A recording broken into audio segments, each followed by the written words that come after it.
الحمد للہ وحدہ من لا نبی بعد اما بعد فاعوذ باللہ من الشیطان الرجیم بسم اللہ الرحمن الرحیم ان شانئک هو الابتر وقال تبارک وتعالی فی مقام آخر انا کفیناک المستہزئین صدق اللہ مولانا العلی العظیم اللهم صل على سيدنا وشفيعنا وهادينا ونبينا ومرشدنا ومرشدنا وسندنا ومولانا محمدا عبده ورسوله صلى الله تعالى على خير خلقه محمد وعلى آله وأصحابه وأزواجه وذرياته وأهل بيته والأمة إلى يوم الدين وبارك وسلم تسليما كثيرا كثيرا۔ میرے عزیز دوستو بزرگوں، قرآن کریم کی دو چھوٹی چھوٹی آیتوں کی تلاوت کی میں نے۔ پہلی تو سورہ حجر کی آخری آیتیں ہیں، اِنَّا کَفَيْنَاكَ الْمُسْتَهْزِئِينَ۔ یہاں سرکار دو عالم صلی اللہ علیہ وسلم کو بتایا جا رہا کہ آپ کے ساتھ جو بدسلوکی کر رہے ہیں اور اسی طریقے سے آپ کی شان میں گستاخی کر رہے ہیں، آپ کا دل توڑ رہے ہیں، آپ کا مذاق اڑا رہے ہیں، نعوذ باللہ من ذالک، جو بھی حرکت کر رہے ہیں، آپ اس کے بارے میں پریشان مت ہو، ہم آپ کی طرف سے کافی ہو جائیں گے۔ اور اللہ اپنے محبوب کی ذریعہ گستاخی برداشت نہیں کرتے۔ اب کسی بھی لائن سے گستاخی، عملی لائن سے گستاخی ہو، اعتقادی لائن سے گستاخی ہو، جیسے آج کل جو ہے دونوں لائن سے گستاخیاں ہو رہی ہیں۔ عملی لائن سے امت مسلمہ گستاخی کر رہی ہے آپ کے شان میں کہ آپ کی تہذیب و تمدن، آپ کے کلچر کو چھوڑ کر غیروں کے تہذیب تمدن کلچر کو اختیار کر رہی ہے۔ افسوسناک بات تو یہ ہے کہ آپ کے سخت دشمنوں کا کلچر اختیار کر رہی ہے۔ جیسے اتوار کے دن چھٹی منانا، دین کے مدارس میں یہ حال چل رہا۔ مسلمانوں کے لیے معتبر دن جمعہ کا دن، عید المومنین کہا تھا، یہ یہودیوں کا دن تھا سنڈے۔ اور وہ یہودی جو سرکار کے امت کے سب سے سخت ترین دشمن ہے، ان کے کلچر کو اختیار کیا گیا۔ یہ الگ بات ہے کہ اسے بہانہ بنایا گیا کہ بچے آتے نہیں، اتوار کی چھٹی ہوتی ہے اس لیے ہم نے کام کیا۔ کمپرومائز اسلام نہیں سکھاتا۔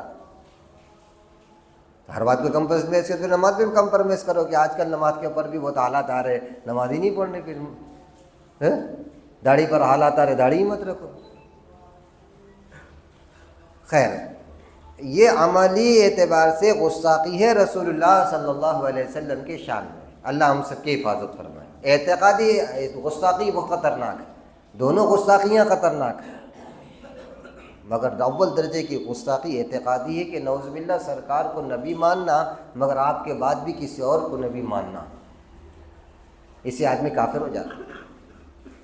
حضرت امام ابو حنیفہ رحمۃ اللہ علیہ کے زمانے میں نبوت کا دعویٰ کیا تو امام صاحب رحمۃ اللہ علیہ کو معلوم ہوا تو وہ کہنے لگا کہ بھائی میرے کو ایک موقع دو، میری نبوت کو ثابت کرنے کے لیے میں کو دلیل دوں گا۔ امام صاحب نے کہا اگر کوئی دلیل بھی مانگے گا وہ کافر ہو گیا، کیونکہ سرکار کے بعد نبوت کا سوال ہی نہیں ہوتا ہے۔ سرکار کے شان میں آپ کی زندگی میں جتنے گستاخی کی، آپ کا سگا چچا، آپ کے چچاداد بیٹے بھائی عتبہ اور عتیبہ، یہ دونوں کے دونوں سرکار کے داماد بنے تھے۔ عتبہ نے بہت برا بلا کہا آپ کو اپنے باپ کی سن کے اور طلاق دے دی، سرکار کو بہت تکلیف ہوئی۔ آپ کے زبان سے نکلا اللہ اپنے ایک شیروں میں سے، اپنے کتوں میں سے کتا اس پر مسلط کر۔ بیٹی کا دکھ جو ہوتا ہے نا، بیٹی کا یہ بہت خطرناک ہوتا ہے، آدمی اپنے پر چھینک لیتا ہے۔ بیٹی کو کوئی دکھ دیتا ہے تو بیٹی کے باپ جو ہوتے ہیں ان کو پتہ چلتا ہے۔ اب اندازہ لگاؤ سرکار کو طائف کے میدان میں اتنے پتھر برسائے گئے مگر آپ نے بددعا نہیں کی۔ یہاں بیٹی کے معنی میں ذرا سا مسئلہ ہوگا آپ نے بددعا دی، کیونکہ اس نے بہت اول فول بک لیا تھا، طلاق دے دی تھی دونوں بیٹیوں کو، دونوں بھائیوں نے۔ تو ملک شام کا سفر تھا، ابو لہب ساتھ تھا، باپ ساتھ تھا، راہب کے پاس ان کے راہب کے پاس وہاں راہب تھا ملک شام کے اس علاقے میں جہاں ان کو قیام کرنا تھا۔ ابو لہب باوجود سرکار کے چچا ہونے کے سرکار کے بات کا یقین کامل بھی تھا، مگر وہی گستاخی، بے ادبی، توہین اور آپ کے ساتھ غصاخانہ جو سلوک تھا، اس کی وجہ سے ہلاک ہو گیا۔ بیٹے کو کہا طلاق دے دو، طلاق دے دی بیٹوں نے۔ سرکار دو عالم صلی اللہ علیہ وسلم کے سامنے اول فل بکنے لگے۔ سرکار کے زبان مبارک سے نکل گیا، اللہ تعالیٰ اپنے کتوں میں سے، اپنے شیروں میں سے ایک شیر اس پر مسلط کر دے۔ یہ کہنا تھا کہ بات ختم ہو گئی۔ ابو لہب سمجھ گیا میرے بیٹے کی خیریت نہیں۔ تجارت کا سفر میں ساتھ لے کے گیا اپنے بیٹے کو۔ جہاں عین جنگل تھا وہاں ایک راہب رہتا تھا، اس سے کہنے لگا بھائی ہم کو قیام کرنی ہے، میرے ساتھ اتنا بڑا قافلہ ہے۔ راہب کہنے لگا یہاں قیام کرو گے؟ یہاں تو شیر آتے جاتے رہتے۔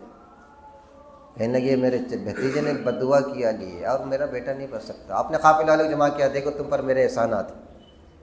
بولے ہو احسانات ہیں تو تم میرے بچوں کو بچاؤ۔ کیسے بچاؤ گے؟ کہاں کہ تم میرے بچوں کے اطراف میں سو گے، اس کے اطراف میں سامان رکھا جائے گا، اس کے اطراف میں اونٹ اور گھوڑے رکھے جائیں گے۔ اگر شیر آئے گا چھلانگ لگائے گا بھی تو میرے بچے تک نہیں پہنچ پائے گا۔ سب نے حامی بھر لی کیونکہ ابو لہب سردار تھا۔ بس بیچوں بیچ اوپر کے حصے میں بیٹے کو سلایا گیا، اطراف میں یہ قافلے والے سوئے، اس کے اطراف میں سامان رکھا گیا اور اس کے اطراف میں جانوروں کو رکھا گیا۔ رات میں شیر آیا، شیر نے سونگا، سونگنے کے بعد جب چھلانگ لگائی اس کے اوپر عتبہ پر، تو عتبہ کو وہیں ٹکڑے ٹکڑے کر کے وہاں سے نکل گیا۔ رسول اللہ صلی اللہ علیہ وسلم کے شان میں گستاخی۔ افسوسناک بات ہے کہ ہم یہ سمجھتے کہ داڑھی کے نہیں رکھنے سے کیا ہو رہا، یہ آپ کے شان میں عملی گستاخی ہے، مگر ہم کو نہیں سمجھ میں آتا یہ گستاخی ہے۔ بہت یہ آئیں گا ہم کو کیا بتا رہے آپ۔ اس کے بالمقابلے ہم مونچھ رکھیں گے، جبکہ داڑھی رسول اللہ صلی اللہ علیہ وسلم کے اور تمام انبیاء کی مشترکہ سنت ہے، اور کوئی صحابی ایسا نہیں جو ہف داڑھی لے کے پھرا ہو، جس نے اس طرح پھرایا ہو۔ اور افسوسناک بات یہ ہے کہ مسلمان پیسے دے کر ایک غیر کے ہاتھ میں کہتا ہے داڑھی صاف کر، ایسی نہیں ایسی مرا۔ کس قدر افسوسناک بات۔ سرکار کے دل کو اگر ذری سی تکلیف ہو گئی تو مسئلہ بگڑ جائے گا ہمارا تمہارا۔ وہ تو سرکار کی محبت امت سے، ورنہ سرکار کے زمانے میں 5 آدمی تھے جو آپ کو بہت تکلیف دیتے تھے، بہت تکلیف دیتے۔ ایک دن حضرت جبرائیل علیہ السلام تشریف لا رہی ہے، کہا سرکار آپ کے بارے میں اللہ نے دیکھا اور آپ بہت تکلیف میں ہیں، یہ ولید بن مغیرہ آپ کو تکلیف دیتا ہے۔ کہاں؟ یہی ہے ولید بن مغیرہ۔ بعد حضرت جبرائیل نے اشارہ کیا اس کے پیر کے جانب، کہا کہ اس کا کام ہوگا، آپ پریشان مت۔ آگے نکلا، بنو خزاع کے آدمی نے تیر نکال کر رکھا تھا، لگ ایک تیر نوکدار اس کے پیر میں لگ گیا۔ جب پیر میں لگا اس کے تو وہ سرداری، وہ گھمنڈ، میں سردار ہوں، نیچے اٹھا کے دیکھا نہیں نا، وہ زخم بڑھتا بڑھتا بڑھتا پورا پیر کو لے لیا، چیخ چیخ کر دنیا سے رخصت ہوا، چیخ چیخ کر۔ دوسرے کہ اللہ کے نبی پاک صلی اللہ علیہ وسلم کو حضرت جبرائیل نے کہا اور کون ہے؟ کہا یہ عاص بن وائل۔ کہاں اس کا بھی کام ہوگا، بس اشارہ کیا اس کا کام ہوگا۔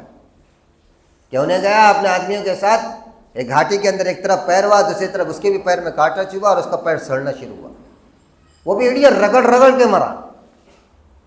کہا تیسرا آدمی، کہا یہ اسود بن عبد المطلب ہے۔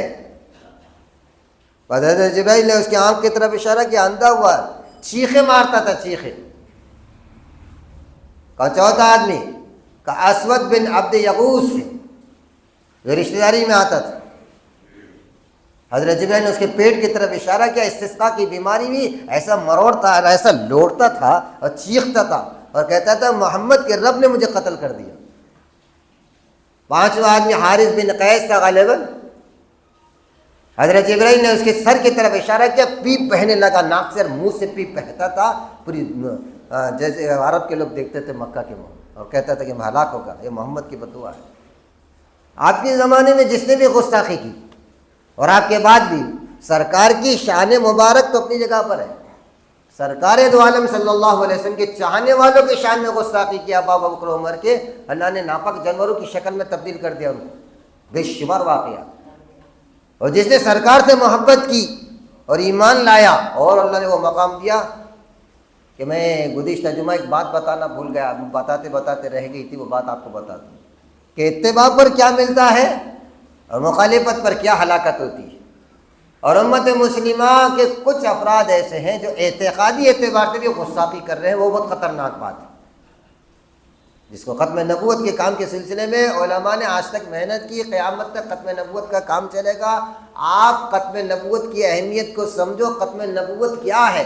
سرکار کی پوری زندگی میں غزوہ سریہ مل کے تقریباً 74 مرتبہ لڑائی کی نوبت آئی، جس میں 254 یا 260 کے آس پاس صحابہ شہید ہوئے صرف، اور سرکار کے دنیا سے تشریف لے جانے کے بعد تقریباً 14 یا 28 ہزار صحابہ کا مجمع ایک جنگ میں گیا، جنگ یمامہ، جس میں 1200 صحابہ ایک ہی جنگ میں شہید ہوئے۔ وہ سب کے سب ختم نبوت کے لیے شہید ہوئے، ختم نبوت کی لڑائی تھی، کہ ختم نبوت پر حملہ ہو رہا تھا، ایک ہی جنگ کے اندر 1200 صحابہ شہید ہوئے، جس میں 700 حافظ تھے، 700 حافظ۔ اس سے ختم نبوت کی اہمیت کو سمجھو۔ اور جس نے ختم نبوت پر اپنا ایمان لایا، جنرل کی ایک بیٹی ہے، حالانکہ انگریز کی بیٹی تھی، گھر میں رہنے لگی، انگریز بہت چاہنے لگا۔ اس زمانے ملا سراج الدین تھے، فارسی کے جاننے والے، اس کو صرف فارسی سکھاتے تھے، اور رات کی مغرب کی نماز قرآن کریم پڑھتے تھے گھر کے اندر۔ اور وہ قرآن تو قرآن ہے بھائی، وہ قرآن ایسا ہے کہ بڑے بڑے دہریوں کو بدل کے رکھ دیا، بڑے بڑے جاہلوں کو بدل کے رکھ دیا، دنیا کے بدترین انسانوں کو بہت بہترین انسان بنا دیا قرآن کریم۔ مگر افسوسناک بات، ہم قرآن پڑھتے سنتے آ گئے، جھوٹ چھٹا نہیں ہمارا۔ ہماری 420 کے کام گئے نہیں، سب کے نہیں بول رہا ہوں، میرے جیسے کی بات بتا رہا ہوں۔ 420 جو کر رہے تھے کہ نہیں ہم، وہ 85 BC کے علاوہ 15 بھی نہیں ہوا ہمارا، وہ BC کام چڑھ رہے۔ قرآن پڑھتے بھی ہاں اور سنتے بھی، اور وہاں قرآن پڑھ سننے بڑے بڑے ڈاکو نے، بڑے بڑے ڈاکو نے، بڑے بڑے دہریوں نے، بڑے بڑے ناپیکار، کبھی خدا اور نبی کو نہیں ماننے والا، قرآن پڑھتے ہی آنکھوں میں آنسو آ گئے اور اسلام میں لائے۔ اور ہم پڑھتے سنتے بچپن سے 55 ہو گیا۔ افسوسناک بات ہے کہ کیا مجال ہماری زندگی میں انقلاب آ جائے تھوڑا۔ بہرحال ہوا، وہ نوجوان لڑکی نے قرآن جب سنی، گھر کے اندر ملا سراج الدین سے رونے لگ گئی۔ عیسائی کی بیٹی تھی، کمشنر کی بیٹی تھی، انگریز کا دور تھا، باپ نے سب کچھ آسائش دے رکھی تھی، مگر قرآن نے گھائل کر دیا اس کو، رات بھر روتی تھی۔ اور ایک دن باپ سے کہنے لگی میرے خواہش ہے کہ مجھے فارسی پڑھنا ہے۔ باپ نے کہا تیری ایک ہی خواہش ہے کہ فارسی کی اجازت دے دی۔ ملا سراج الدین کے سامنے فارسی پڑھنے لگی، بتا دی کہ میں اسلام لا لیا اور میں تمہارے قرآن سکھاؤ۔ باپ کے معلوم نہ ہونے کے جیسے انداز میں قرآن سیکھ لی۔ باپ کو کیا پتا، باپ تو یہ نہیں فارسی پڑھ رہے تھے۔ جب قرآن مکمل ہو گیا تو رونے لگی۔ جس نبی نے قرآن تم تک پہنچا، اس نبی کی سیرت کی کتابیں دو۔ اس نبی کی سیرت کو پڑھتی، رات بھر روتی تھی۔ یہ حالت ہوگی آخری کے اندر کہ اللہ کے نبی کے عشق اور محبت کے اندر طبیعت عجیب سی ہو گئی، اور 24 گھنٹے صرف سرکار کا تذکرہ رہتا تھا اس کے سامنے۔ اس کے باپ کو پتہ بھی نہیں چلا۔ جب آخری نزا کا وقت ہے، شادی بھی نہیں ہوئی تھی، ملا سراج الدین کو بلا کر کہا کہ دیکھو اللہ کا واسطہ، میں عیسائی ہے، میں مر رہی ہوں، میرا باپ قبرستان میں دفن کرے گا، مگر تمہیں اللہ کا واسطہ عیسائیوں کے قبرستان میں مجھے مت رکھنا، میں مسلمان ہو گئی۔ اگر میں بتا دوں تو مسلمان اور عیسائی میں لڑائی ہو جائے گی، اور میں نہیں چاہتی کہ میرے وجہ سے لڑائی ہو جائے۔ ملا سراج الدین رونے اور کہنے لگے سنو، میں اللہ کے نبی سے اتنا محبت کرتی ہوں کہ ایک لمحے کے لیے سرکار میرے سامنے سے، میں سرکار دو عالم صلی اللہ علیہ وسلم کے نظارے سے محروم نہیں ہوں، ایک لمحے کے لیے۔ 24 گھنٹے سرکار کی شخصیت مبارکہ میرے نگاہ میں رہتی۔ ملا سراج الدین رونے لگے کہ یہ حالت ہو گئی اس بچے کی، ساری زندگی چلے گئی، ہم نے خواب میں سرکار کو نہیں دیکھے، اور یہ بچے بھی اسلام لیے، اتنا عشق اور محبت۔ بہرحال یہ کہہ کر دنیا سے رخصت ہو گئی۔ رخصت ہونے کے بعد ملا سراج الدین نے نوجوان کو جمع کیا کرنا چاہیے بھائی، میں تو وہاں پڑھا رہا تھا، یہ عیسائی تابوت میں دفن ہوگی، مگر میں نے وعدہ کر دیا۔ بچوں نے جب سنا، نوجوانوں نے کہا کہ ایک عیسائی لڑکی ہے، مسلمان ہوئی، اور اس کے اندر عشق نبوت اتنی ہے، کہنے لگے یہ بات تو ہم پھر تیار ہے اس کے لیے، چاہے کچھ بھی ہو جائے۔ رات کا وقت طے ہوا، رات کے 12 بجے ملا سراج الدین نے اس کی نشاندہی کی تھی تابوت کی کہ یہاں دفن کیا گیا۔ جب وہاں ملا سراج الدین آئے، نوجوان آئے، رات کے 12 بجے تابوت کو کھولا گیا تو حیرتناک منظر یہ تھا کہ اس میں ایک مرزا قادیانی کی چاہنے والی کی لاش تھی، بچی کی لاش غائب تھی۔ پریشان ہو گئے، میں نے لاش تو یہیں دفن کیا تھا، لاش کہاں گئی؟ بہت حیرت میں رہ گئی، کیا کرنا۔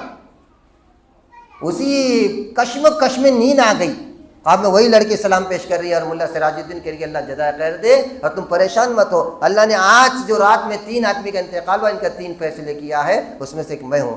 کہا بیٹے تیری لاش تو یہی تھی؟ کہاں میری لاش یہی تھی، مگر اللہ نے 3 فیصلے کیا۔ ایک عرب میں ابھی ایک تاجر کا انتقال ہوا عرب کے اندر، مگر وہ ہندوستان سے محبت کرتا تھا، اللہ نے اس کی لاش کو ہندوستان پھینک دیا، اور میں چونکہ طیبہ سے محبت کرتی تھی، اللہ نے یہاں سے طیبہ مدینہ لا لیا مجھے۔ اور جو تم دیکھ رہے ہو انگریز کی لاش، اس کی لاش دیکھ رہے ہو مرزا کی، یہ مرزا وہ ہے جو رہتا تھا قادیان میں، مگر یہ عیسائیوں کو چاہتا تھا، اللہ نے اس کی لاش یہاں لا کر پھینک دیا۔ بڑے حیرت میں رہ گئے کہ اللہ نے اس کی خواہش کو پوری کر دیا۔ پتہ چلا سرکار کی محبت کہاں تک پہنچا دیتی ہے۔ اللہ مجھے آپ کا ملک کی ساتھ نصیب فرمائے۔